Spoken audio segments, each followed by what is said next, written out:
우리가 가끔 어떤 사람의 모습이 신경 쓰이고 또 불쾌하다는 생각이 들 때가 있잖아요. 그 사람에게서 바로 나와 닮은 모습이 보이기 때문입니다. 내 안에 내가 들여다보기 싫은 모습이 그 사람에게서 보이니까 그게 싫고 상당히 불쾌하다는 거예요.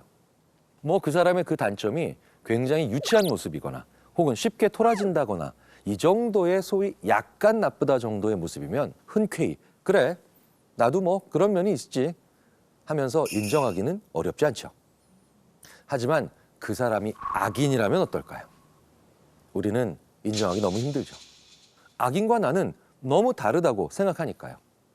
그런데 이 책을 읽고 있으면 그 나쁜 놈의 이야기를 내가 공감하는 순간이 생긴다는 겁니다.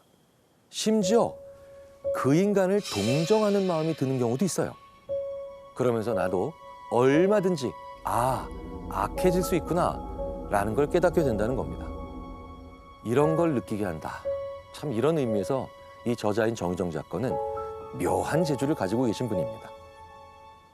이 저자가 말하는 우리 안의 악은 과연 어떻게 존재하고 악은 어떻게 점화되어서 결국에는 폭발하는지 미지의 세계가 아닌 영혼이 사라진 인간의 내면 그 깊숙한 곳으로 여러분을 초대하는 책이 바로 종의 기원입니다.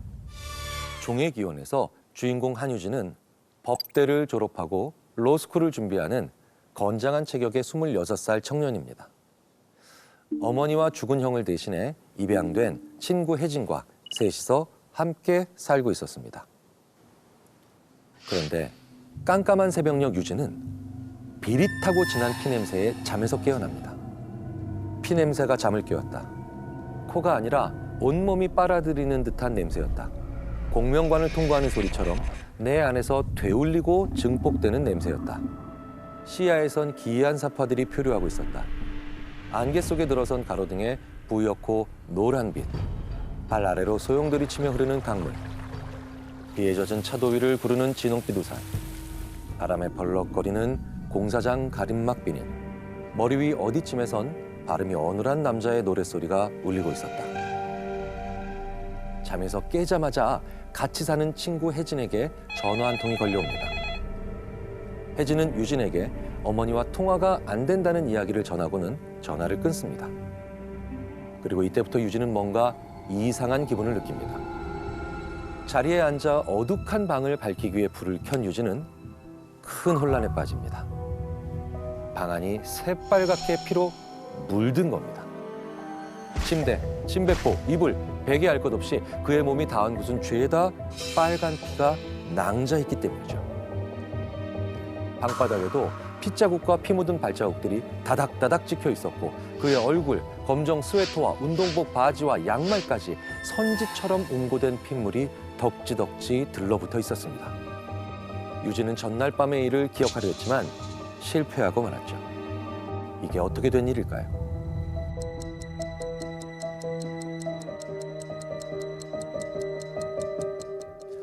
유진은 어렸을 적 가족여행에서 사고로 아버지와 1살 터울의 형을 잃었습니다. 이 사고 이후 유진은 정신과 의사인 이모 혜원이 처방해준 정체불명의 약을 매일 거르지 않고 먹기 시작합니다. 하지만 유진은 이 약이 영 찝찝합니다. 이 약만 먹었다 하면 유진은 머리에는 손오공의 금고알을, 손과 발에는 족쇄를 채우는 느낌이 들었거든요. 그래서 종종 두통 때문에 대굴대굴 굴렀고 이명 때문에 귀가 늘 시끄러웠습니다. 심지어는 기억이 툭툭 하면서 끊긴다는 느낌이 들 때도 종종 있었죠. 몸의 움직임은 둔해지고 체력도 급격하게 떨어집니다. 급기야 유진은 이 약을 내 인생이라는 풀밭에 풀어놓은 뱀이었다. 생의 중요한 순간마다 번번이 놈에게 발목을 물어뜯기고 주저앉았다. 이렇게 표현할 정도로 싫어했습니다. 유진이 이렇게 괴로워했지만 어머니와 이모는 치명적이지 않다는 이유로 약의 복용을 중단하지 않았다는 거죠. 약의 부작용을 견디며 촉망받는 수영선수가 된 유진은 16살에 약을 끊고 경기에 출전했다가 그 대가로 경기 도중 첫 번째 발작을 일으켜 선수 생활에 종지부를 찍는데요. 이쯤에서 왜 유진이 이 약을 안 먹으려고 하는지 궁금하시겠죠? 물론 부작용 때문이기도 하겠습니다만 유진은 환상을 얻기 위해 약을 끊는다 말합니다. 약물 중독자들은 대부분 환상을 쫓느라 약을 먹는다. 내 경우는 반대다. 환상을 얻으려면 약을 끊어야 한다. 끊은 지 얼마 후면 마법의 시간이 열린다. 약물 부작용인 두통과 이명이 사라지고 후각이 개같이 예민해진다. 머리는 그 어느 때보다 기민하게 돌아가고 생각 대신 직관으로 세상을 읽어드린다. 내가 내 인생을 지배하고 있다고 느낀다. 인간이 만만해진다. 하지만 이에 대한 대가로 가끔씩 의식이 스스로 깨어날 때까지 길고도 깊은 잠을 자는 발작도 찾아옵니다. 한없이 몸을 무기력하게 만드는 약과 늘 주눅들게 하는 어머니의 철저한 규칙, 그리고 자신을 마음대로 조종하는 듯한 기분 나쁜 이모 혜원의 감시 아래 자유로운 삶을 살 수 없었던 유진은 가끔씩 약을 끊고 어머니 몰래 옥상으로 연결된 비산계단을 통해 외출하는 것으로 위안을 삼아왔습니다. 유진은 약을 끊으면 소위 개병이라는 것이 찾아오는데 힘이 남아도는 근육들 때문에 몸을 주체할 수가 없어 몰래 외출을 한다는 게 그의 설명입니다. 나름 스트레스를 푸는 방식 중에 하나였겠죠. 이날도 유진은 매일 먹어야 하는 약을 며칠간 끊은 상태였습니다. 전날 밤 유진은 그 개병이 또 도져서 옥상을 통해 몰래 또 외출을 감행한 거죠. 하지만 이날의 외출로 인해 유진의 인생이 완전히 바뀌는 전환점을 맞게 됩니다. 방문을 당겨 열고 복도로 나갔다. 벽에 붙은 스위치를 눌러 불을 켰다. 핏자국과 발자국이 방문에서 복도를 지나 계단까지 쭉 이어져 있었다. 금붕어가 구름 속을 헤엄쳐 다니거나 황금 파도가 일렁이는 바다를 보면 이런 기분이 들까? 나는 문짝에 등을 기대고 서서 평소 청군이라 부르는 머릿속 낙관주의자의 속삭임을 들었다. 꿈이야. 아직 깨어나지 않은 거라고. 현실에서 이따위 일이 일어날 리 없잖아. 방 밖도 사정은 마찬가지였습니다. 방 안처럼 피투성이가 되어 있었습니다. 그런데 이 구절을 읽으면서 이 부분 좀 이상하지 않으셨나요? 전 처음에 무슨 소린가 했습니다. 금붕어가 구름 속을 헤엄쳐 다니거나 황금 파도가 일렁이는 바다를 보면 이런 기분이 들까? 끔찍한 장면을 봤는데 구름 속을 헤엄치는 금붕어, 황금 파도가 도대체 웬 말이냐고요. 보통 우리들은 신비롭고 설레인 걸 느낄 때 이런 표현들을 쓰잖아요. 그런데 여기서 유진은 피투성이의 집안을 보고 저런 기분이 든 겁니다. 우리에게 일반적으로 끔찍한 장면이 유진의 눈에는 마치 아름다운 풍광을 보는 것과 같은 거라는 거죠. 좋은 감정과 연결되면 안 되는 비극과 이 좋은 감정을 연결시켜버리는 겁니다. 우리의 감정 연결선과 많이 다르다는 거죠. 좀 섬뜩하시죠? 이상하긴 하지만 그를 좀 더 지켜봐야 할 것 같습니다. 유진은 이 모든 일의 진실을 알아보기 위해 아래층으로 내려갑니다. 아래층도 피투성이로 도배된 위층과 사정이 별반 다르지 않았습니다. 굳이 다른 점이 하나 있다면 주방과 계단을 가르는 칸막이 벽 및 피 웅덩이 안에 맨발 한 쌍이 나란히 놓여 있다는 점만 빼고요. 유진은 가까이 다가갑니다. 긴 머리채를 얼굴에 덮어쓴 여자가 죽은 채 바닥에 누워 있었습니다. 유진은 죽은 여자에게 가까이 다가가 누군지 확인합니다. 그 사람은 바로 그의 어머니였습니다. 눈앞이 어둑해 왔다. 멀미가 났다. 몸을 움직일 수가 없었다. 숨을 쉴 수가 없었다. 뱃속에 뜨거운 모래가 가득 들어찬 기분이었다. 할 수 있는 일은 어머니 곁에 주저앉은 채로 기다리는 것뿐이었다. 암전된 머릿속에 불이 들어오기를, 그리하여 뭔가를 해볼 수 있기를, 내 안의 시계가 알람을 울려 이 악몽에서 건져내주기를 기대했다. 시간은 지루하게 흘러간다. 여기서 중요한 건 신체적인 반응만 있을 뿐 유진의 감정 표현이 전혀 보이지가 않아요. 보통 정상적인 사람이라면 이런 갑작스러운 죽음을 맞이할 때 강한 트라우마가 올 만큼 충격을 받고 그리고 그 사람이 가족이라는 걸 느끼면 어마어마한 상실감으로 고통에 빠질 가능성이 큽니다. 사람들은 이게 진짜일 리 없다고 부정하거나 현실 자체를 직면하고 싶지 않아서 피하려고 하는 태도도 많이 보입니다. 즉, 우리는 엄청난 감정의 소용돌이 속으로 빠져들면서 그 장면과 그 사건에 대응하게 된다는 겁니다. 그래서 아무리 감정 제어에 뛰어난 사람이라도 살인과 같은 갑작스러운 죽음과 마주하면 이성적인 판단과 행동이 어려워진다는 겁니다. 심리학에서 감정, 즉 feeling은 감각, 센세이션을 느끼면서 나타나는 정서입니다. 쉽게 말씀드려서 우리가 두렵기 때문에 떤다, 슬프기 때문에 운다 라고 알고 있는데 그게 다는 아니라는 거예요. 우리가 떨고 있기 때문에 두려움을 느끼고 울고 있기 때문에 슬픔을 느끼는 그런 정반대 방향의 경우도 얼마든지 있다는 겁니다. 감각을 통해 감정이 자연스럽게 나온다는 거죠. 그런데 유진은 감각은 있지만 이런 신체적 반응을 느끼면서 자연스럽게 나와야 하는 감정이 없는 사람인 겁니다. 그래서 구절을 보면 죄다 신체적인 반응, 즉 감각밖에 없습니다. 지금 그 사건이나 대상이 나에게 주는 물리적인 경험에 대한 있는 그대로의 묘사뿐이죠. 어머니의 죽음 앞에 본인의 감정은 전혀 없다는 거예요. 뭔가 알 수 없는 불쾌감이 들고 뭐 이런 인간이 다 있나 싶은 대목이라는 거죠. 더 소름 돋는 건 시간이 지루하게 흘러간다는 표현입니다. 보통 우리는 이런 상황에서 시간이 아예 멈췄다 라거나 혹은 1분이 1시간처럼 느껴진다 이런 긴 시간의 정도로 표현하지 지루함과 연결하지는 않는다는 거죠. 이건 역시도 아무 감정이 없다는 것을 바로 보여주고 있는 겁니다. 사실 끔찍함, 불쾌함 그런 일부 감정들은 우리가 후천적으로 문화적으로 학습하게 되는 것들이죠. 아마도 유진은 이런 감정들에 대해서 알려줘도 이해를 할 수가 없기 때문에 성장해 가면서 학습 자체를 할 수가 없었을 겁니다. 그래서 느끼지 못하는 거고요.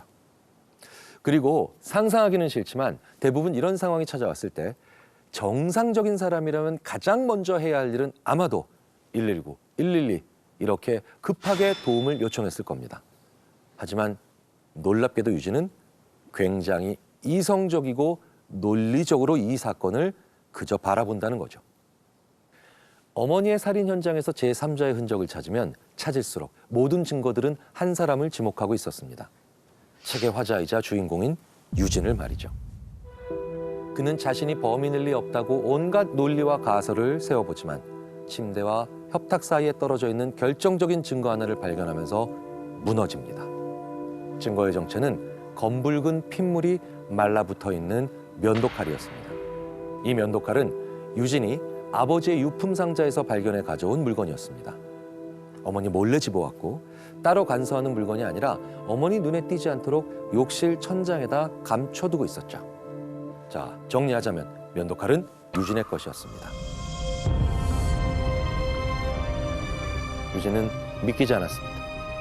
그도 그럴 것이 간간히 어머니의 환청만 들릴 뿐 유진은 새벽에 있었던 일이 전혀 기억나지 않았기 때문입니다. 그가 확인할 방법은 하나뿐이었죠.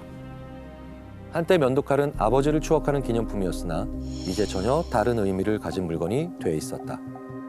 제자리에 꽂히기를 기다리는 어떤 문의 열쇠였다. 일단 꽂고 나면 돌이킬 수 없을 자폭장치였다. 알아야 했다. 내 안에 나라고 믿는 나 말고 또 다른 누군가 있는지 그 누군가가 무슨 짓을 벌였는지 모르고는 세상 속에서 살아갈 길이 없었다. 아는 순간 지옥문이 활짝 열린다 할지라도 그로 인해 내 인생이 송두리째 엎어진다 해도 유진은 죽은 어머니의 턱을 잡고 입꼬리가 시작되는 왼쪽 귀 밑에 면도칼을 꼽습니다. 살인의 기억을 떠올려 보기 위해서였죠. 손이 저절로 움직이기 시작했고 느낌 하나하나가 완벽하게 익숙했습니다. 이건 어머니를 2번 죽이는 건데 아무리 악인이어도 이렇게까지 할까 싶어 정유정 작가는 이 부분을 넣을지 무려 5번이나 주저했다고 합니다. 하지만 이건 보통 사람의 사고방식이고요. 유진의 특이한 사고방식으로는 자신의 기억을 되살릴 수만 있다면 아무렇지 않았을 거라 생각해 넣었다고 하죠. 유진이 처음에 주저한 건 어머니를 2번 죽이는 게 끔찍해서가 아니라 자신이 죽인 사실을 확신하게 될까 봐 망설인 거라고 작가는 전합니다. 그동안 자신이 영위해왔던 생활이 깨지는 거니까요. 철저하게 자기중심적입니다. 이야기가 전개될수록 유진은 평범한 사람들과 세상을 읽는 법이 다른 듯 보입니다. 눈치를 채셨겠지만 우리는 유진과 같은 행동을 하는 사람들을 사이코패스라 부릅니다. 유진이는 포식자야. 사이코패스 중에서도 최고 레벨에 속하는 프레데터. 포식자는 보통 사람과 세상을 읽는 법이 다르다고 혜원이 말했다. 두려움도 없고 불안해하지도 않고 양심의 가책도 없고 남과 공감하지도 못한다고 했다. 그러면서 남의 감정은 귀신같이 읽고 이용하는 종족이라고 했다. 타고나길 그렇게 타고났다고 했다. 유진은 죽은 어머니 방에서 노트 한 권을 발견합니다. 본인이 지난 16년간 어머니와 이모에게 약 먹기를 강요받으며 속박당한 이유가 노트에 기록되어 있었습니다. 자신이 포식자, 즉 사이코패스였기 때문임을 알게 됩니다. 유진은 온 생각이 일시에 정지됩니다. 정유정 작가는 유진과 같은 사이코패스들은 어떤 사람인지 작품에서 정신과 의사인 이모 혜원을 통해 전달하고 있는데요. 이 책에서는 사이코패스 중 최고 레벨을 포식자로 표현했습니다. 사실 프레데터는 심리학에서는 잘 사용하지 않는 단어인데요. 보통 최고 레벨에 속하는 것들을 대부분 포식자, 프레데터라 불러서 그렇게 표현한 것 같습니다. 사이코패스는 심리학에서 어둠의 3요소, 나만 잘나야 된다라는 나르시시즘, 다른 사람들을 내 마음대로 조종하겠다는 생각을 가진 마키아벨리즘과 함께 악의 3요소로 불리는데요. 사이코패스는 자기의 마음 상태를 언어적으로 표시할 수는 있지만 감정적으로 매우 깊이가 얕은 혹은 깊이가 아예 없는 사람들로 정의되곤 합니다. 심리학자인 존과 케이는 이들에 대해서 가사는 알고 있지만 음악은 이해하지 못한다라는 식으로 표현하기도 했죠. 다양한 연구들에 의하면 사이코패스는 슬픔, 공포, 역겨움 등을 느끼는 상황이 일반적인 사람들과 매우 다르고 이로 인해 가해자는 피해자에게 반복적으로 그것도 잔혹한 범죄를 저지르는 게 조금도 이상하지 않은 경우가 다반사인 거죠. 특히 사용하는 단어도 좀 독특한 측면들이 있습니다. 음식, 성, 혹은 돈 등과 같이 1차원적인 기본적 욕구에 훨씬 더 많은 초점을 맞춘다는 겁니다. 이렇게 1차원적인 욕구에 사이코패스들이 초점을 유난히 맞추는 이유는 바로 사이코패스들이 사회적으로 성장하지 못했기 때문이에요. 인정, 격려, 이런 추상적이고 문화적이며 사회적인 그런 욕구에 대해서 조금도 중요하게 생각을 하지 않으니 오로지 1차원적인 욕구만을 계속해서 키워나간다는 겁니다. 그래서 실제로 사이코패스 성향을 가진 살인자들을 인터뷰해보면 왜 그 사람을 살해했습니까? 라면 자기 혼자 먹고 있더라고요. 이렇게 사람을 살해한 경우가 1차원적인 경우가 다반사라는 거죠. 사이코패스는 외관상으로는 상당히 정상적으로 보이고 지능도 보통 수준 이상이지만 극단적으로 이기적이며 타인을 목적 달성의 도구로 이용하고 무책임하면서 냉담하고 쉽게 거짓말을 하는 특징들이 있습니다. 오늘 주제가 뭡니까, 선생님? 우리 인간이 이 지구상에서 살아가면서 악한 사람을 결국은 한 번쯤은 훨씬 더 많이 만나게 되어 있습니다. 또 악한 사람들을 주로 많이 다루시는 또 방송도 하시니까요. 저는 매주 봅니다. 네네네, 전문이시니까요. 그래서 정말 칼든 살인을 하는 그런 사람만 나쁜 사람이 아니잖아요. 우리를 힘 빠지게 하고 우리를 방향성을 잃게 하거나 우리로 하여금 계속해서 소진되게 만드는 그 모든 사람들이 나쁜 사람들이고요. 그렇게 악한 사람들을 상대로 어떻게 해야 되고 어떻게 말해야 되며 어떻게 행동하고 또 생각을 해야 되는지에 대해서 이른바 악인들로부터 나를 지키는 방법. 오늘은 그 점에 대해서 한번 알아보도록 하겠습니다.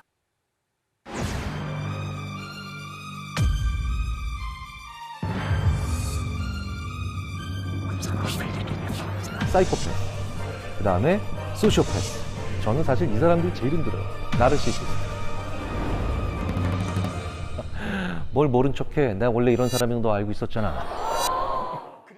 한국의 사이코패스, 희대의 살인범 유영철을 능가한다는 어떤 경우든 소시오패스들은 한다는 거예요. 온 국민이 분노하는 사건이었잖아요. 이게 나르시시즘이 만들어내는 범죄입니다. 이른바 악인들로부터 나를 지키는 방법. 오늘은 그 점에 대해서 한번 알아보도록 하겠습니다. 여기 계신 여러분들 중에 나는 주위에 나쁜 사람, 악한 사람이 한 명도 없다. 한 분, 두 분, 네. 단 두 분만 빼고 이 자리에 계신 모든 분들은 내 주위엔 정말 악한 사람이 한 명 이상 있다라고 대답을 해주셨죠. 혹시 오늘 만난 분들 중에 좀 이 사람은 나쁜 사람이다, 악인이다 생각되는 분 혹시 있으신가요? 실내에서는 아직도 우리가 좀 지켜야 될 규범이기 때문에 마스크를 써야 되는데 안 쓰고 다니시는 분이 있어요. 있죠. 그래서 이제 그걸 악인이라고 해야 될지 어떨지 모르겠지만 저는 그 분이 좀 떠오릅니다. 어떤 것 같으세요? 근데 어쨌든 이런 사람들. 네. 악인인 것 같아요. 악인. 왜냐면 모두가 그 소수 때문에 불편하잖아요. 여기서는 중요한 게 상대방이 마스크를 쓰고 있으면 나는 안전합니다. 그리고 내가 마스크를 안 쓰고 있으면 상대방은 조금 더 위험해집니다. 네. 그러니까 가장 중요한 건 나를 위해서는 상대방이 마스크를 쓰는 게 제일 중요한 요인이죠. 그걸 알고 난 다음에 마스크를 오히려 더 벗는 인간들이 있어요. 네. 그렇구나. 그러니까 중요한 건 제가 마스크를 쓰는 게 중요하고 내가 마스크를 쓰느냐 안 쓰냐는 전혀 중요하지 않구나라고 이걸 이렇게 생각하는 인간들이 있다는 거죠. 그러면 악인이죠. 네, 그러면 그건 악인 맞습니다. 자, 그렇다면 이제 본격적으로 누가 정말 악인이고 나쁜 사람인지 한번 알아보도록 하겠습니다. 악인으로 분류가 될 수 있는 사람들은 세 가지 유형입니다. 세 가지 유형인데 첫 번째, 사이코패스. 그 다음에 소시오패스. 그리고 나르시시즘이란 말은 들어보셨죠? 저는 사실 이 사람들이 제일 힘들어요. 나르시시스트.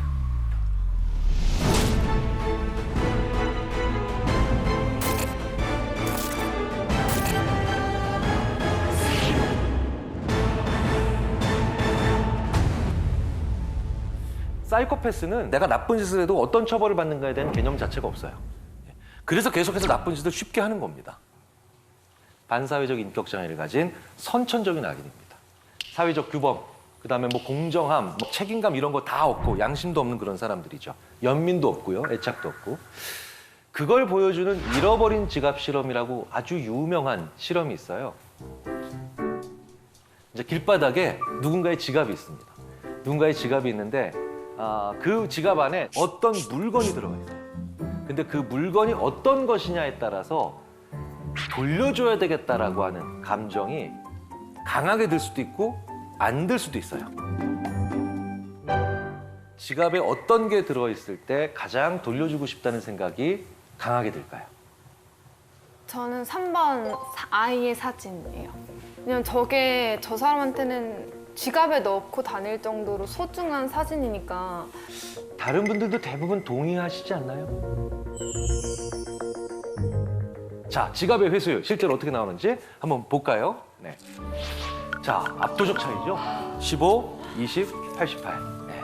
뭐 이런 결과가 나오는 게 크게 이상하지 않으시죠? 그렇죠? 그렇다면 타고난 사이코패스나 소시오패스들이 이 세 종류의 지갑을 어떻게 대하는지 대충 이제 짐작이 가실 겁니다. 전혀 차이가 없죠. 연민이 없기 때문입니다. 그들은 오로지 어떤 지갑이든 돈이 얼마나 들었는가에만 관심이 있습니다. 그래서 이 사람들은 딜레마에 빠지지 않아요. 딜레마는 야, 이렇게 하자니 얘가 힘들고 이렇게 하자니 이쪽이 피해를 봐. 이런 걸 다 딜레마라고 하죠. 자, 예를 들어서 이런 겁니다. 어떤 마을에 살인마가 나타났어요. 그런데 마을 사람들이 이렇게 이제 곳간 같은 데서 이렇게 숨어 있는데 갑자기 어린아이가 갓난아기죠. 갓난아기가 막 울음을 터뜨리려고 해요. 이제 발각되면 우린 다 죽는 겁니다.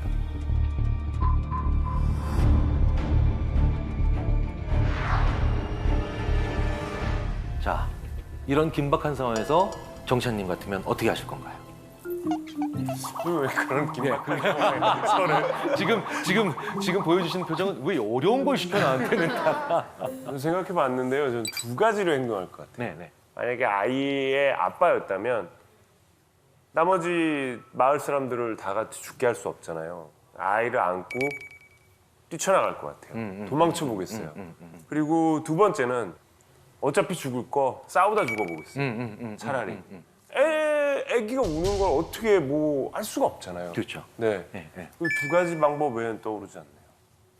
어떤 분들은 또 이렇게 얘기하세요. 어떻게든 소리가 안 나가게 막아보겠습니다. 네. 그래서 제가 그런 생각도 어떻게 하셨나 했더니 음향공학과 전공입니다. 그럴 수도 있겠구나. 네. 심지어 또 어떤 분들은 이러세요. 아이에게 최면을 걸어보면 안 될까요? 또 시작하고, 네. 어떻게든 아이를 죽인다로 가지 않아요. 네.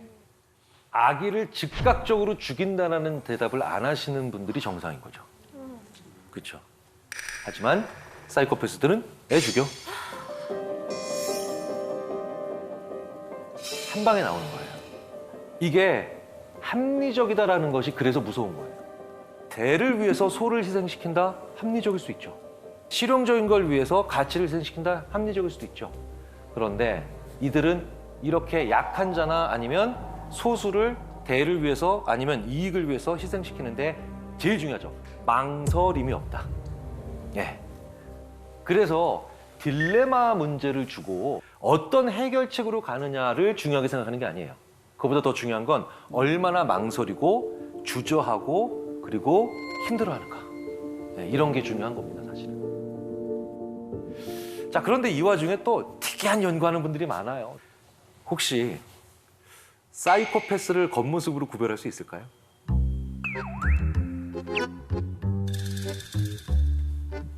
세 분 중에서는 또 그런 딱 보면 이건 사이코패스다 이렇게 좀 느끼는 거 있어요? 근데 그걸 알았다면 저희가 안 당하지 않을까요? 그렇네요. 명쾌하신데요? 명쾌하신데요? 우리나라에서는 네. 그 면도날 면도 수영할 때 네. 그걸로 몸을 자른 사람이 특히 발을 자른 사람이 사이코패스라고 생각해서 어떤 범죄가 있으면 경찰이 그 범인 발을 꼭 확인해요. 네, 이렇게 자기 몸을 그렇게 하는 사람 다른 사람한테도 쉽게 할 수 있다고 생각해요. 네. 그래 그 대학의 연구팀이 실제로 남성의 얼굴의 가로와 세로, 네, 가로와 세로의 비율을 비교한 겁니다. 가로폭 비율이 높아요. 요럴수록 사이코패스라기보다는 사이코패시적 성향, 사이코패시 성향이 높다라는 반사회적 성향이 높다라는 연구 결과는 꽤 안정적으로 관찰이 됩니다. 네네. 저를 보실 필요 없어요. 저는 동그란 거예요. 네네. 가로 비율이 넓은 게 아니에요. 전 동그란 거예요. 그리고 저는 살이 찐 거예요. 지름이 기본적으로 동양인들이 약간 좀 얼굴이 좀 이렇게 얘기한다 이런 거고 그렇죠. 서양인들은 긴 편이죠. 네, 그런 거 네, 치자면은 동양인들은 그럼 사이코패스 성향이 많다. 그렇죠. 이렇게 결론을 줄 수는 네, 없잖아요. 되게 중요한 지적을 해주셨고요. 분명한 건 이게 왜 그런 결과가 일어나느냐. 테스토스테론의 비율이 높을수록, 농도가 높을수록 이게 옆쪽으로 좀 이렇게 가로 비율이 넓어지는 경향이 있기 때문이다 라고 얘기를 하는데 바로 이런 연구들이 제대로 된 해석이나 아니면 설명 없이 다가오면 얼굴 넣을 때 조심하자. 이게 될 수도 있다는 거예요. 네, 이게 될 수 있다는 거죠. 근데 다음 연구는 조금 더 흥미가 있습니다. 이게 무슨 얘기냐? 심박수. 네. 그게 바로 뭐냐? 이제 닐 제이콥슨이랑 존 거트먼이라고 굉장히 유명한 또 임상심리학자가 있는데 이 사람들이 한 연구는 굉장히 의미심장하면서도 정말 분노를 금하지 못하게 하는 그런 연구인데요. 이 사이코패스들은요. 이제 팔걸이가 이게 좋은 의자들 있죠. 이제 흔들 의자도 있고 이제 요즘 안마 의자 같은 것도 있죠. 이런 거 다 이렇게 쉬고 있을 때보다 사이코패스들은 자기 아내를 때릴 때 심장 박동수가 더 낮아져요. 네. 그러니까 이제 더 편하다는 거예요, 마음. 끔찍하시죠.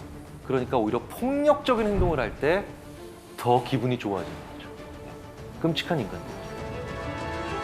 자, 그런데 역사 속으로 또 한 번 좀 더 들어가 보면 아주 집요하고도 창의적인 사이코패스들이 있어요.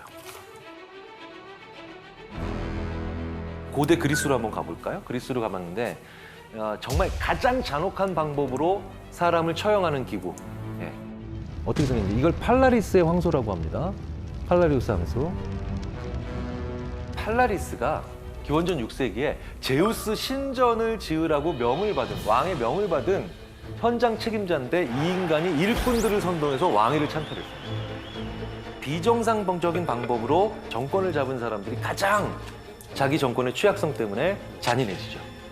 그런데 이 팔라리스가 그 전에도 사람을 정말 처형을 많이 했는데 아테네에서 굉장히 유명하고 못 만드는 게 없다라는 얘기를 듣는 과학자이자 조각가인 페릴라우스에게 절대로 나한테 대항을 못할 생각이 들 정도로 아주 충격적인 처형 기구를 만들어라.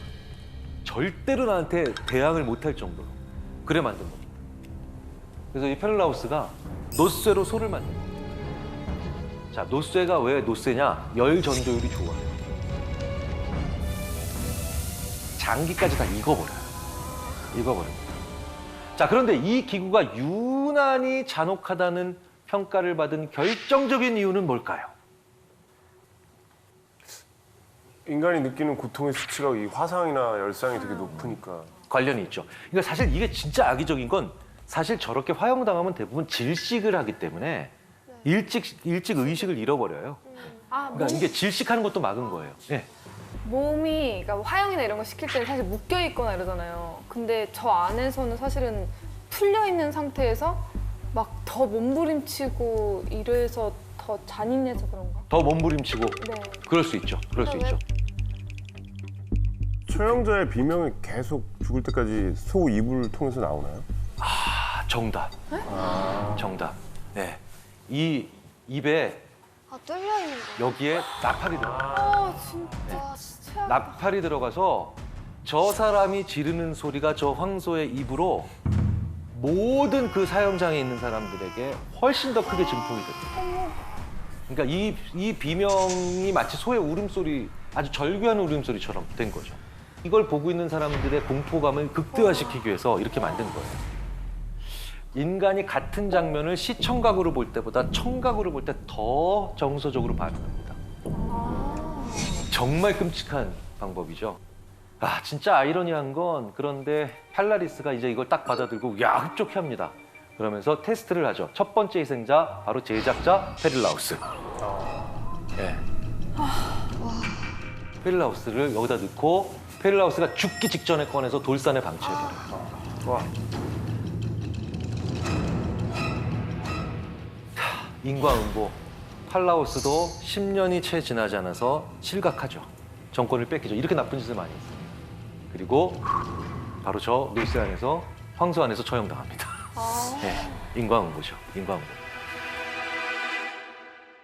자, 그렇다면 대표적인 사이코패스부터 먼저 한국의 사이코패스 알아볼까요? 어민수.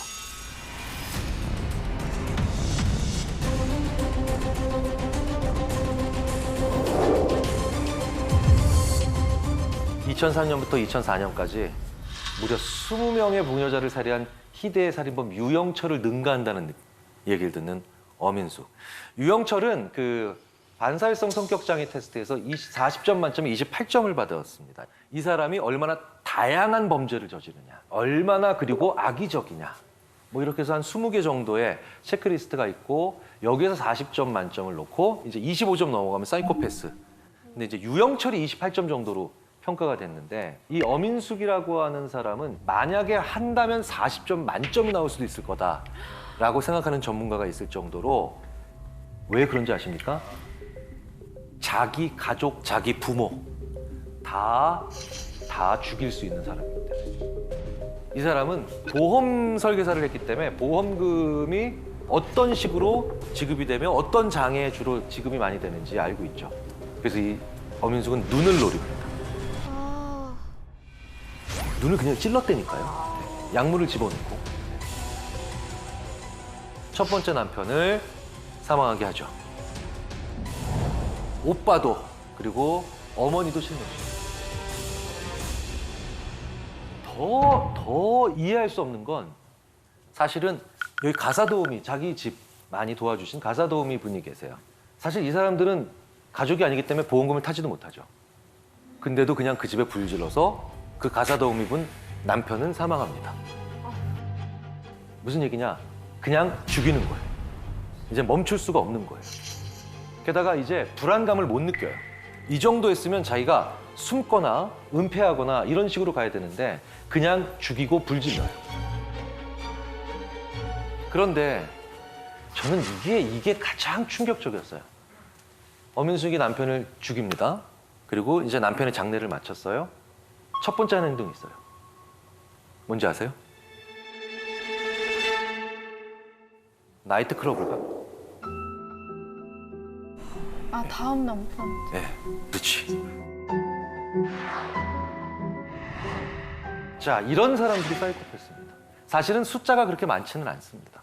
많지는 않아요. 검거한 연쇄 살인범이 있습니다. 누구죠? 2006년에 경기도 서남부 지역, 이제 군포, 안산, 수원 이쪽 지역에서 굉장히 많은 부녀자들이 좀 실종되는 사건이 이제 발생을 했는데요. 중간에 이제 시신으로 발견이 되기도 했고요. 이제 연쇄 실종이니까 같은 범인이 납치한 게 아니냐 이런 의심을 하고 있었던 시절이 있었습니다. 근데 이제 2008년 12월에 군포의 어떤 여대생 한 명이 행방불명되는 사건이 이제 발생을 하는데요. 경찰에서 이거 신고를 받고 조사를 했습니다. 그런데 이제 안산의 한 농협에서 어떤 남자가 이제 가발을 쓰고 피해자의 카드로 현금 70만 원을 인출하는 사진이 이제 CCTV에 촬영이 됐고요.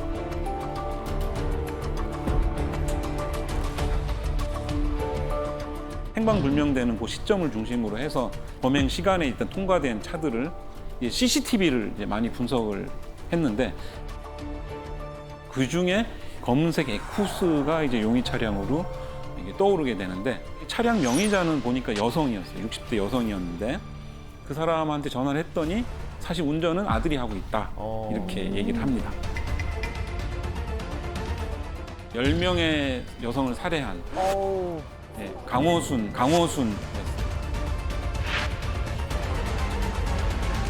강호순은 그 여성 편력이 좀 있었던 연쇄살인범이었습니다. 그리고 굉장히 지능범인데요. 강호순이 검거되기 전에 2004년에 유영철 연쇄살인 사건이 있었고 또 정남규라고 연쇄살인범이 있었고요. TV나 이런 걸 보면서 앞에 연쇄살인범들이 잡히는 걸 다 봤죠. 그리고 뉴스에서 DNA 기술이 발전한 것도 다 보고 그래서 피해자들의 손가락을 일단 다 자른다든가 혹은 피해자들의 의류라든가 이런 소지품을 다 태우고 그다음에 이제 묻고 하는 지능범이었던 걸 볼 수가 있습니다. 경찰에서는 근데 이런 그 주도 면밀한 강호순의 이런 성격 때문에 사실은 강호순을 유력한 용의자로 보게 됐습니다. 왜냐하면 강호순이 이 DNA나 이런 것들을 잘 알고 있었기 때문에 본인의 차량 2대를 태워버립니다. 태워버리니까 더 이제 경찰에서는 의심을 하게 되고 근데 자백을 하지 않고 있었던 상태고요. 그래서 이제 경찰에서는 강호순이 용의자이기 때문에 혹시 옷이라든가 이런 범행 도구 같은 게 집에 있는지 그 옷에 혹시 피해자들의 실종자들의 피가 묻어 있는지 이런 것들을 이제 분석해달라고 국가수로 굉장히 많은 증거물들을 의뢰를 합니다. 의류 중에 이제 까만색 잠바가 하나 있었습니다. 그 트럭에서 이제 경찰이 수거한 바로 이 점퍼인데요. 그냥 보기에는 너무 깨끗하고 만약에 여기서 피가 보였으면 강호순도 버리거나 다 이렇게 했겠죠. 근데 이제 블루스타라고 하는 루미놀 시약을 가지고 이렇게 뿌려보니까 굉장히 아주 미량의 피를 찾을 수가 있었는데 이 피가 그 강호순이 검거됐던 그 여대생 납치 사건의 그 피라고 생각을 하고 이제 분석을 했습니다. 이게 굉장히 중요한 사건이니까 빨리 분석을 했어요. 하루 만에 다 분석을 해서 결과가 나왔는데 결과 나온 이 DNA가 그 여대생 게 아니고 또 다른 여성의 DNA가 이제 검출이 된 거예요. 그 당시에는 데이터베이스도 없었기 때문에 이제 누구의 DNA인지 알 수는 없었죠. 근데 이제 경기 서남부 지역에 그 부녀자들 계속 실종이 되면서 제가 이제 좀 더 눈으로 좀 쉽게 이제 보려고 이 포스트잇에다가 그 실종됐던 분들의 DNA를 이렇게 적어 놓은 게 있습니다. 그래서 책꽂이에다 붙여놨었는데 그 보니까 그거랑 이제 딱 맞는 분이 한 분이 있었던 거죠. 소름.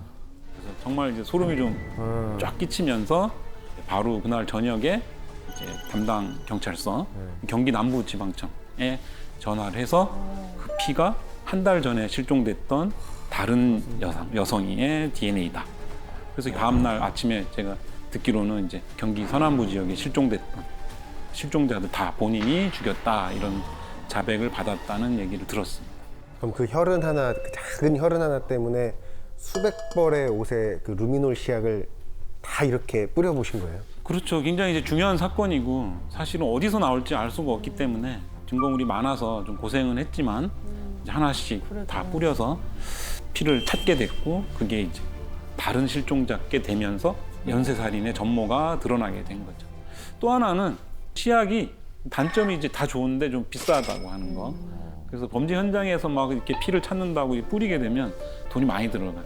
그래서 요거를 좀 국산화하면 좋겠다고 해서 이제 국산화에 하게 된 계기가 됐던 사건도 바로 강호순 사건이 되겠습니다. 그리고 또 하나 이제 강호순 사건이 굉장히 나비 효과가 큰데요. 이 강호순 사건 때문에 사실 우리나라에 범죄자 DNA 데이터베이스가 시작이 됩니다. 처음에 2004년에 유영철 연쇄살인 사건 때 외국처럼 우리나라도 범죄자 DNA 데이터베이스를 만들자라고 하는 그런 움직임이 있었는데 당시에는 좀 그게 실패했어요. 이 검찰과 경찰이 또 서로 이제 하겠다고 하기도 했고 시민단체에서도 반대도 있었고 그래서 이제 무산이 됐었는데 강호순 사건이 터지면서 우리나라도 범죄자 DB를 만들어야 되겠다. 그리고 범죄자 데이터베이스가 만들어지면서 최근에 이춘재가 화성의 연쇄살인 사건의 범인이라고 하는 것도 이렇게 밝혀지게 된. 이춘재 같은 경우에는 당시엔 당연히 DNA가 없었으니까 기술이 DNA 증거에 대해서 전혀 아무 생각이 없었고 그래서 굉장히 많은 증거물을 남겨놨습니다. 지금 검출이 된 거는 피해자들의 의류에서 이춘재가 손으로 만졌던 부위들 거기서 이제 검출이 된 겁니다. 그대로 나오는. 그 DNA 감식이 강력한 이유 중에 하나는 굉장히 미량이라도 증폭을 해서 이제 볼 수가 있다. 그래서 우리가 뭐 눈에 보이지 않는 혈흔도 마찬가지고 손으로 만진 그런 증거물에서도 DNA가 검출이 될 수가 있습니다. 이춘재도 마찬가지인데요. 자백을 하지는 않죠. 근데 이제 이춘재의 한테 너의 DNA가 옛날 화성 연쇄살인 사건 증거물에서 나왔다고 하니까 자백을 하게 되는 거죠. DNA가 나왔다고 하니 내가 자백을 한다 이렇게 얘기를 했습니다.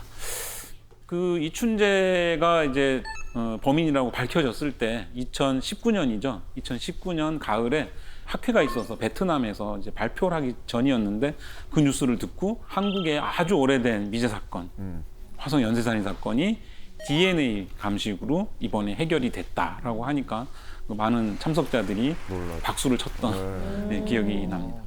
제가 들으면서 또 신기한 게 30년 전에 흘린 땀도 분석이 되나요? 굉장히 오래된 시료에서도 분석이 가능합니다. 이 이유는 DNA라고 하는 물질이 원래 굉장히 안정한 물질이에요.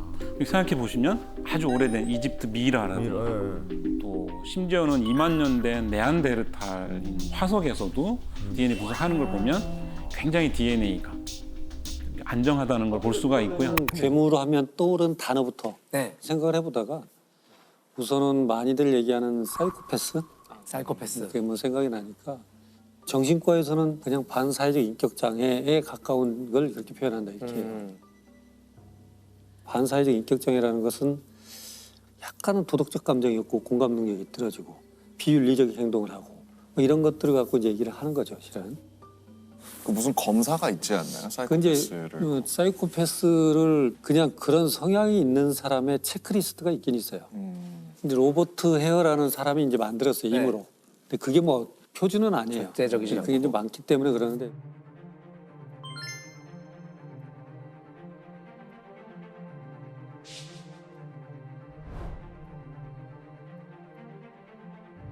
총 20개 항목이니까 만점이 40점이 되는 거죠. 보통 25점 정도를 경제성으로 봐요.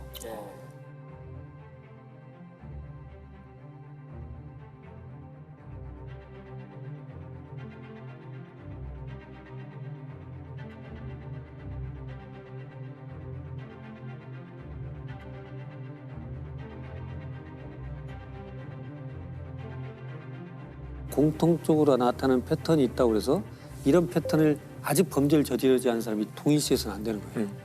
아직은 그래서 그렇게 해서 했지만 제가 이제 오늘 찾은 사람은 네. 제임스 펠런이라는 제임스 펠런. 뇌신경 과학자입니다. 이 사람이 스스로 사이코패스라고 말을 해요. 자기 자신. 자기 자신이.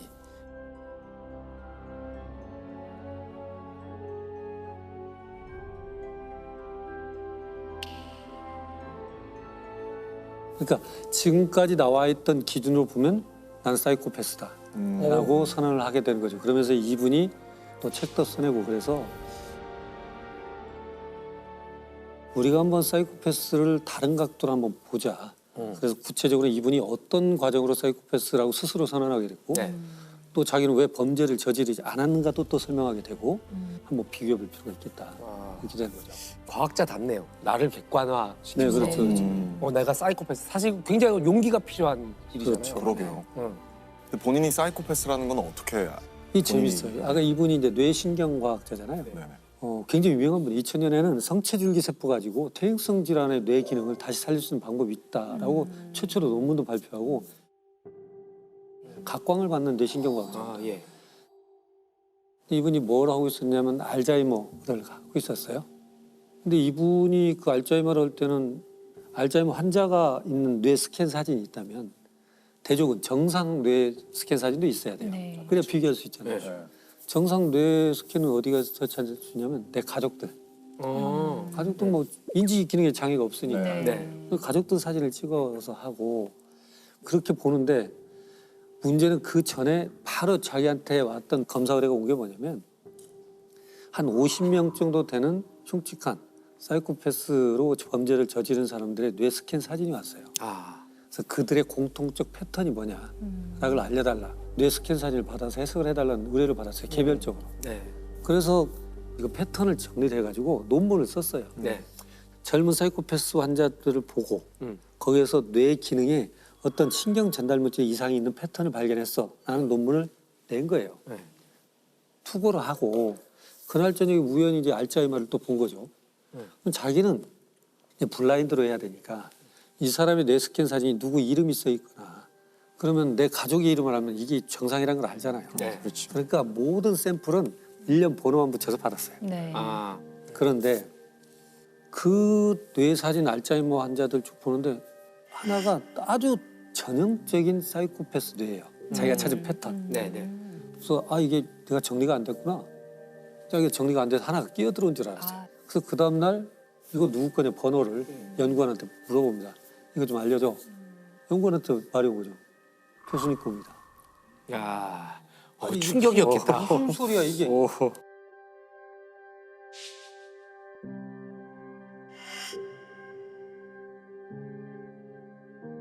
아니 난 폭력전과도 없고 폭력적이지도 않았고 뭐 어떤 죄도 저지른 바가 없는데 내가 무슨 사이코패스 말도 안 되지.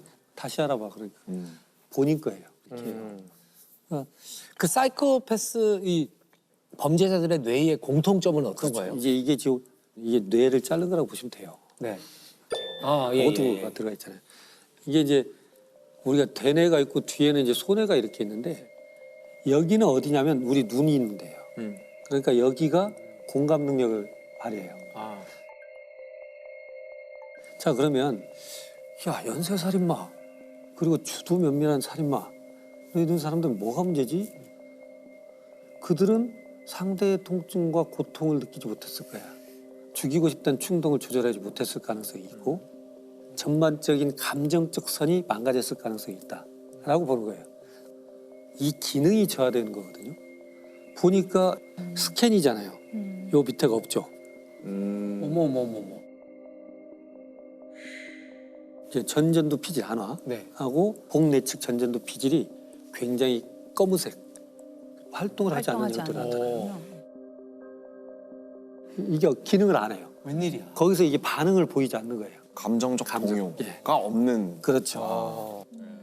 그래서 이런 전형적 패턴을 가지고 있는데 이게 자기예요. 따 이렇게 써 있잖아요. 어머, 충격적이었겠다 진짜. 그러나 이분은 말도 안 된다고 생각하고 이걸 접어버려요. 그런데 어느 날 집에서 이제 바비큐 파티를 하는데 이제 이 과학자의 사촌이 계보학이라고 해서 우리는 이제 족보가 있잖아요. 조상을 찾아가는 이런 게 후에마이처럼. 근데 그 동생이 자기 집안을 조사를 했어요. 네. 그 책을 보내왔는데 자기의 몇 대 몇 대 가면 근친 살인자가 있어요. 또 폭군이 자기 조상이고 굉장히 많은 사람을 살해했던 왕이 자기 집안이고 그래서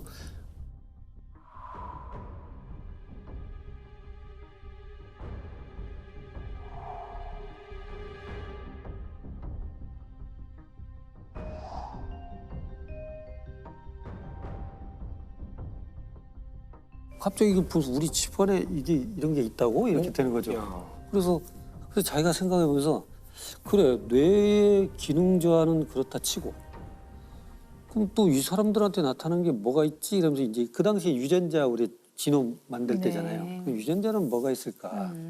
유전자를 보면 그 중에 하나가 마오라는 건데 세로토닌, 그리고 도파민, 네.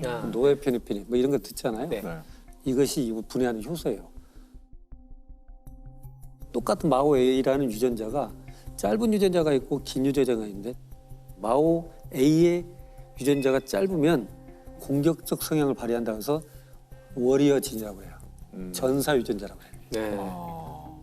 물론 그게 있다고 해서 꼭 그런 건 아니고 그 전사 유전자가 또 다른 사이코패스에서 보여지는 뭐 말을 많이 한달지 뭐 이런 것들을 다 설명하지는 못해요. 아직도 우리는 다 몰라요 이게. 네. 근데 이미 우리는 집안 샘플을 다 갖고 있잖아요. 네. 분석을 해보니까 마오 유전자가 많아요. 전사 유전자가. 그럼 이 사이코패스가 유전적인 아니, 이제 전사 유전자라는 표현을 해요. 그냥 그건 그냥 유전자에 붙이는 별명이니까요. 워리어라는 표현으로 우리가 흔히. 그래서 공격적인 성향을 좀 더 띠게 된다. 이건 뭐 그렇게 알려져 있으니까. 근데 이 사람이 이제 정리해가는 거예요, 자기가. 지금 그거가- 이제 우리가 뒤에 가는 거 이게 과연 유전적인 것이냐, 환경의 영향을 받냐 이걸 지금 우리가 논해야 되는 거죠. 그러니까 저는 뇌기능 저하의 패턴도 있을 뿐더러 이 전사 유전자도 가지고 있어요. 근데 뭐가 문제지 나는 문제가 없는데. 네. 그래서 이 사람이 야 나도 좀 궁금한데 그럼 뭐가 이 사람들하고 문제지? 나는 차이가 뭐지? 라고 한번 생각을 하면서 그러면 이렇게 범죄를 일으킨 35명 가정환경을 한번 볼까? 라고 본 거예요. 그러니까 35명 보니까 약 70% 이상이 아동학대의 기억력을 가지고 있어요. 그리고 대개 아동학대의 기억은 3살 이후거든요. 3살 이전치는 기억 못할 수도 있어요. 본인은 기억 못 하겠죠. 그렇게 따져보면 본인이 이로 짐작해도 야 99%는 아동학대가 있었는데? 라고 본 거예요. 자기의 유일한 차이잖아요. 그 사이코패스의 범죄를 저질렀다고 한 사람들은 뇌기능자 패턴도 있고 전사유전자도 있고 그들은 여기에는 분명한 사회환경적 요인도 있고 그래서 이제 자기는 야 그럼 사이코패스 반사회적 인격장애라고 하려면 발이 3개 있는 의자가 돼야 된다. 3가지가 다 갖춰져야 된다 이렇게 보는 거예요.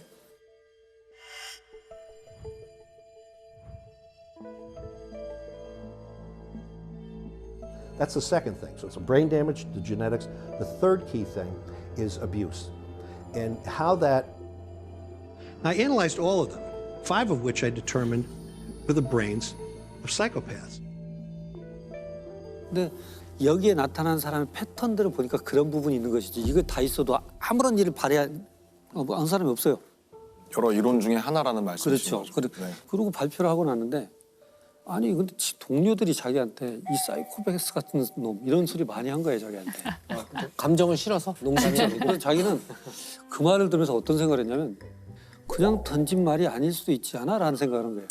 그러니까 이런 검사 전에 그런 말들을 종종 들었었다는 네. 거죠. 왜냐하면 이 사람의 만행을 보면 스스로가 써요 여기다가 뭐라고 했냐 폭발물에 제 관심을 붙여갖고 친구들하고 폭발물 해가지고 다른 집 태워버리기도 하고 근데 나는 사람 해칠 의도는 없었잖아. 우리 장난했잖아.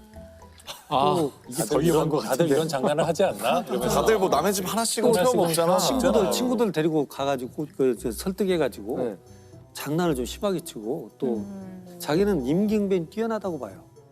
그리고 그냥 유머러스하다고 생각하고. 재미있는 일들이 있었는데 내가 잘 임기응변이 나는 좋아서 난 그게 잘 풀려났어. 악한 난 일이 평범한 아니고 사람이야. 장난이야. 뭐 장난이었어. 근데 우리 교수님 며칠- 아무리 그렇더라도 아까 그 동료들이 너 사이코패스야 이렇게 얘기를 했듯이 가족들도 알고 있었을 거 아니에요. 자, 그래서 이런 성향을 가진 애들은 어렸을 때도 그 성향을 알 수 있대요. 부모는. 부모가 제일 잘할 수밖에 잘할 수 없지 있죠. 않나요? 근데 이렇게 해서 어렸을 때를 돌이켜봐요. 근데 어렸을 때 아버지는 자기를 데리고 낚시 다니고 경마장 데리고 다니고 끊임없이 같이 장난을 쳐주고 어머니는 바느질도 알려주고 끊임없이 관심을 가져주고 좋은 부모님을 만나는 네, 그렇게 해서 그런 속에서 크고 어떤 때는 아버지하고 삼촌이 약사인데 이렇게 약을 배달을 하는 일이 있었나 봐요. 그럼 배달을 이 아들이 시킨 거예요. 그래서 아들은 가다가 이제 양로원도 가고 장애인 수용시설 약 배달도 가고 그런 것이 있었어요. 근데 나중에 보면 이분이 공감 능력이 떨어진다는 걸 본인은 알지만 장애인들을 보면 순간적으로 슬픔이 같이 느껴져요. 어렸을 때 그 아빠의 그 행동 때문에 조건반사적으로 같이 공감하는 그때는 조건반사적으로 생겨요. 그러니까 중요한 건 이분이 쭉 돌이켜보니까 우리 어머니 아버지는 나를 알았던 거예요.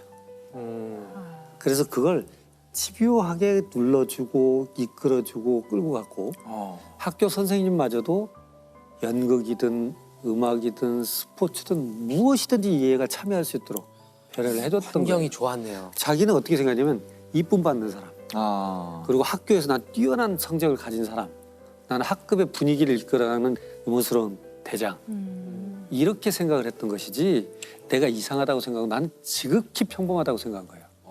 지극히 평범하다. 본성에서는 공감 능력이 많이 떨어지지만 그렇지. 공감이 학습을 통해서 얻어질 수 있다는 뜻이 되는 건가요? 이제 그게 이제 문제입니다. 공감도 두 종류가 있어요. 인지적 공감이 있고 감정적 공감이 있어요. 이게 감정적 공감 뭐냐면 진짜 공감하는 거예요. 같이 울컥해주고. 근데 이제 우리가 말하는 인지적 공감 뭐냐면 홍수가 나면 저거 어떻게 하지? 저 전쟁 났는데 어떻게 하지? 라고 생각하는 것이지 그 슬픔을 느끼진 않아. 이게 미묘한 차이예요. 그래서 이 사람은 공감 능력이 떨어진 사람이라는 것이 이 책 전체에서 보여져요. 자기가 해부학교실 근무를 할 때 어떤 어린아이가 소녀가 사망을 했어요. 근데 부모가 울고 있는 옆에 가서 뭐라고 그러냐면 드레스가 참 이뻐요. 아이고. 드레스가 깔끔하고 이쁘니까 소녀의 죽음을 애도하는 부모 옆에서 드레스가 참 이쁘군요 이렇게 표현해요. 그러니까 죽음은 아는데 이 부모의 심정은 몰라요 나는. 그리고 가족 친척들의 장례식장에 안 가요. 부위봉투 하면 되는 거야. 내가 가서 의미는 없잖아 이렇게 생각합니다. 근데 진짜 장례식을 가는 건 같이 공감해 주려고 슬픔을 나누고 애도해 주고 서로 힘 북돋아주려고 가는 건데 이 사람은 그 의미를 못 찾아요. 슬퍼서 가는 게 아니라 슬퍼해야 하겠다는 걸 알기 때문에 가는 거군요. 그러나 참 아버지가 돌아가서 슬프겠구나. 그건 이해는 해요. 머리로 말하자면, 이해하는 거죠. 배워서 아는 공감이네요. 그렇네요. 그것은 그렇죠. 그럴 수 있죠. 그렇죠. 그러니까 어떻게 보면 이런 공감을 가진 사람은 공감을 하는 척은 할 수 있어요. 그래서 이 사람이 이걸 쓰면서 페이지에 뭐라고 하냐면 나는 친사회적 사이코패스, 운 좋은 사이코패스 이렇게 표현을 해요. 결국 뭐냐면 비록 내 공감 능력은 떨어지지만 사회 규범이 지킬 줄 알고 도덕이 무엇인지 알고 또 남한테 크게 전과를 저지르지 않은 그런 것들은 있다. 그 컨트로버시가 있잖아요.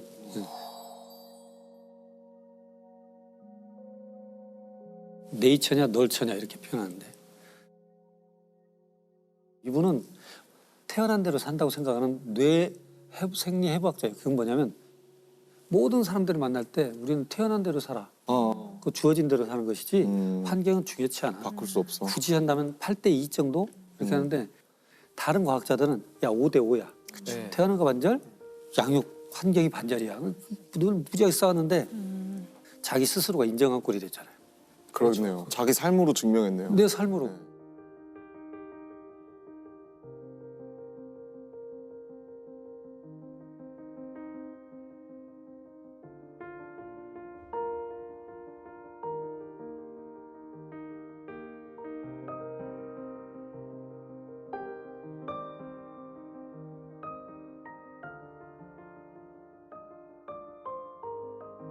근데 중요한 건 이 사람이 자 그러면 나는 이 사회에는 사이코패스가 없는 건가? 또 있다면 몇 퍼센트가 있고 왜 존재하지? 라고 생각하는 거예요. 이게 반사회적 인격장애는 여성은 1%, 남성은 3% 정도니까 2% 정도 항상 존재해요. 아 그러면 그 인구의 2%라면은 우리 누군가의 가족이나 친구 그리고 이 현장 안에도 여기도 한 명쯤 많은 거죠. 한 명 정도 네, 있을 수가 이 중에서 있는 한 명 정도. 이게 생물학자들이 볼 때는 저 너무 안 좋은 형질이라면 분명히 진화상 도태돼 버려야죠. 누구도 협조를 안 할 테니까. 예.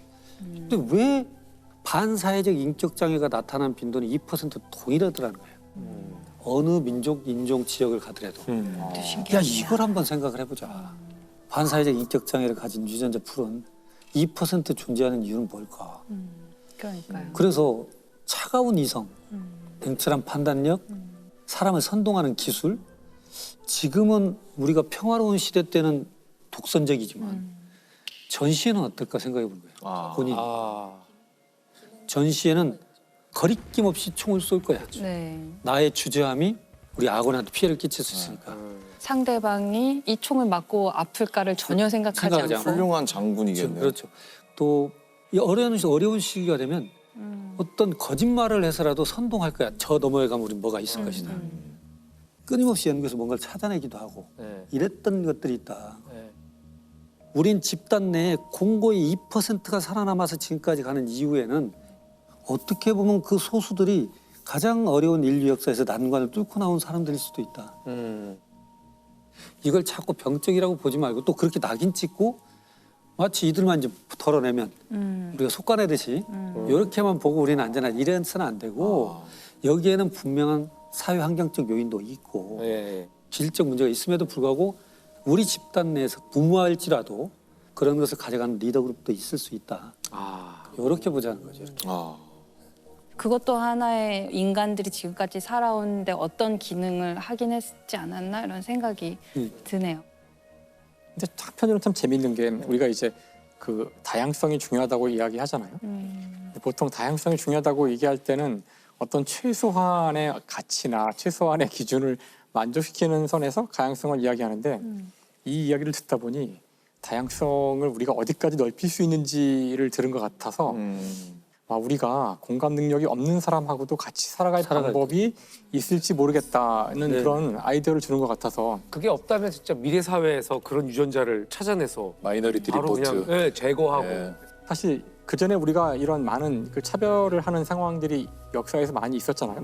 예를 들어 뭐 동성애자들을 한때는 다 막 색출해 죽이거나 정상이라는 것을 정의해놓고 이제 우리가 그러면 안 된다는 걸 알고 우리가 다양성의 범위를 넓혀서 같이 살아가고 있는데 이제 사실 공감 못하는 사람까지 같이 살 수 있을까 이런 생각을 처음에는 해봤는데